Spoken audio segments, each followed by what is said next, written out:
Open the fucking strait, you crazy bastards. US President Donald Trump, The president's latest threat to rain hell on Iran.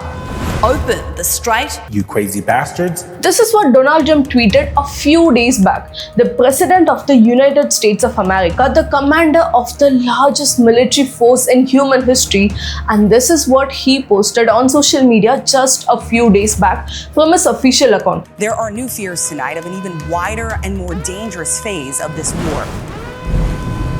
Open the strait or you'll be living in hell. Just watch. It's been 38 days since the war started. More than 10,000 airstrikes happened. A country's infrastructure is reduced to rubble now. A supreme leader was assassinated. And at the end of it, America held a press conference and called it a victory for peace. Iran's formerly supreme leader Khamenei is dead. But when you actually look at the terms and conditions, many of them seem to favor Iran. They even announced a ceasefire, which means they said they were going to stop the war. But within just few hours, they started fighting again. A ceasefire between the US and Iran appears shaky.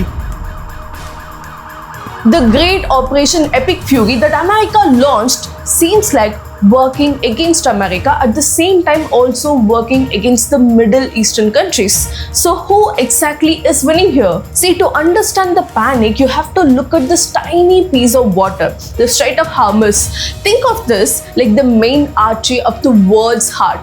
20% of the world's oil flows through this route. Whenever this closes, the world will stop. Factories in China would shut down. Petrol pumps in India would go dry, and most importantly, the US dollar would die. Through the small gap, a 33-kilometer stretch of water between Iran and Oman, almost 20% of the world's oil passes through every single day. Saudi oil, Emirati oil, Kuwaiti oil, Iraqi oil, all of it load onto tankers, and all of those tankers have only one way out through Hormuz. Japan gets nearly 90% of its oil from the Gulf. India and South Korea are also very deeply dependent on the Gulf oil.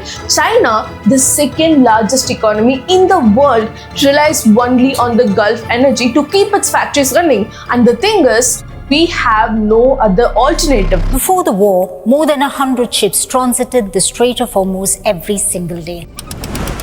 Reveals Iran's power to disrupt the global economy. But behind all this, there's a serious problem going on. Our global systems are very fragile. If the Strait of Hormuz closes, it's not just a news that's happening somewhere else in the world. It will directly affect you and me. Petrol pumps can shut down, your grocery bills will increase, and it shows us one thing clearly. We are all affected by decisions taken somewhere far away in the world, in rooms we have no control over. And that feeling, that uncertainty is exactly why we need to build our own safety nets, because the real reason the world is panicking right now is uncertainty. Think about it, 2008 financial crisis, COVID, and now this war. We never know what's gonna happen next. So the only thing we can do is prepare ourselves so that when something goes wrong in the future, it doesn't completely break us. Now think of a health crisis in the same way. It can come anytime without any warning, and if you're not prepared for it, it can block your income and finish your entire savings. That's exactly why health insurance is very important. It acts like a safety net for you, and today with GST removed, you can get a cover of 10 to 20 lakh rupees for around 700 to 1000 rupees per month. But the problem is there are 25 plus companies, so many plans, and a lot of confusing terms. How do you even choose one company?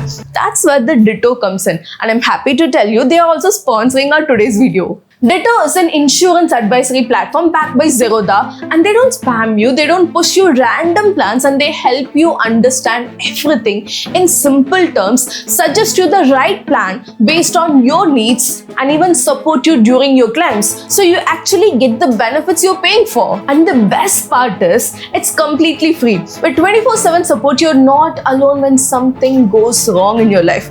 If you want to secure yourself, you can book a free call with Ditto, and the link is in my description.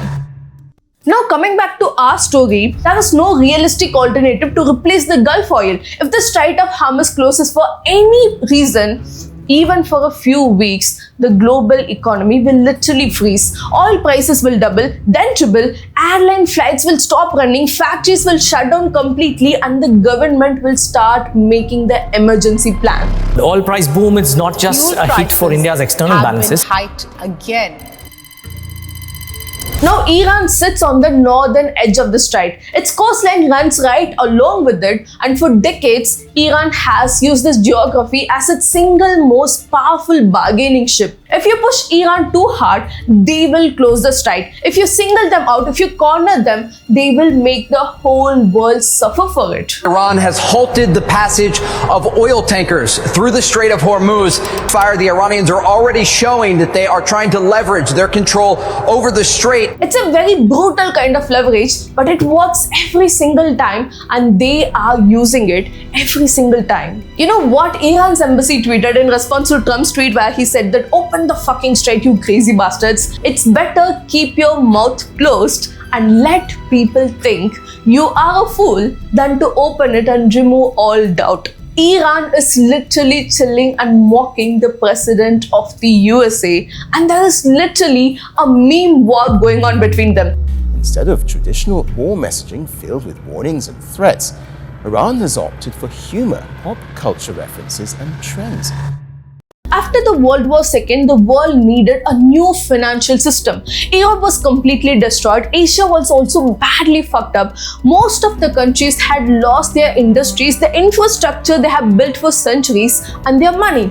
Their economies had completely collapsed, and they needed help to rebuild everything from the scratch. The only economy left standing, the only country that had come out of the war stronger than it went in, was the United States of America. So in 1944, representatives from 44 countries gathered in a small town in New Hampshire called Bretton Woods, and they made a decision that would shape the next 80 years of human history. The US dollar would be the world's reserve currency. That's what they decided. Every country that wanted to trade internationally, that wanted to buy oil, that wanted to participate in the global economy would need to hold American dollars. Not gold, not their own currency, but only American dollars. And there was this one specific rule that kind of made the system locked in its place for years. Oil would always be priced and sold exclusively in US dollars. If you want to buy the Saudi oil, you have to buy dollars first. If you want to buy the Kuwaiti oil,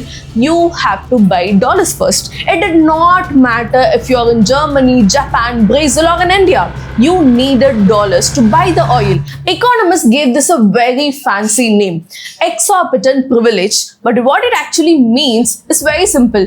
The United States of America got a huge advantage. They could print more money, spend on whatever they want, run big deficits, and take on huge debt and still not collapse like the other countries would, because the rest of the world is constantly using dollars, holding dollars, and depending on American dollars for their economy. And even if the US prints more money, that impact gets spread across the whole world, not just on America. That's what made the system so powerful. It was cleaner than the old style colonization that Europe did, more stable than the many empires, and most people didn't even realize how big the system was. And it worked beautifully for decades. But then the countries started looking for a way out of the system. They started thinking, why should we depend so much on the US dollar? Russia, after the 2014, started saying, instead of using the US dollars, let's trade in our own currency or in any other currencies. China also did the same.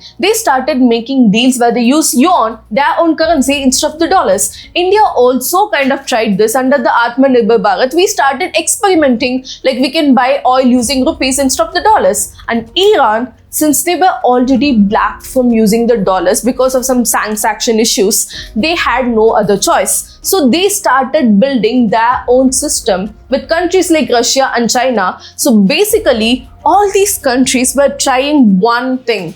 How do we trade without depending on the US dollar. This is what economists call de-dollarization. In simple words, slowly trying to move away from using the dollar. In 1990s, around 72% of the world's foreign currency reserves were held in the US dollars. By the time of the Operation Epic Fury, which was a month back, the attack that America did on Iran, the number had dropped to 57%. That might sound like a very small change, but it's not actually. This means trillions of dollars worth of demand for the US currency has slowly disappeared from the system.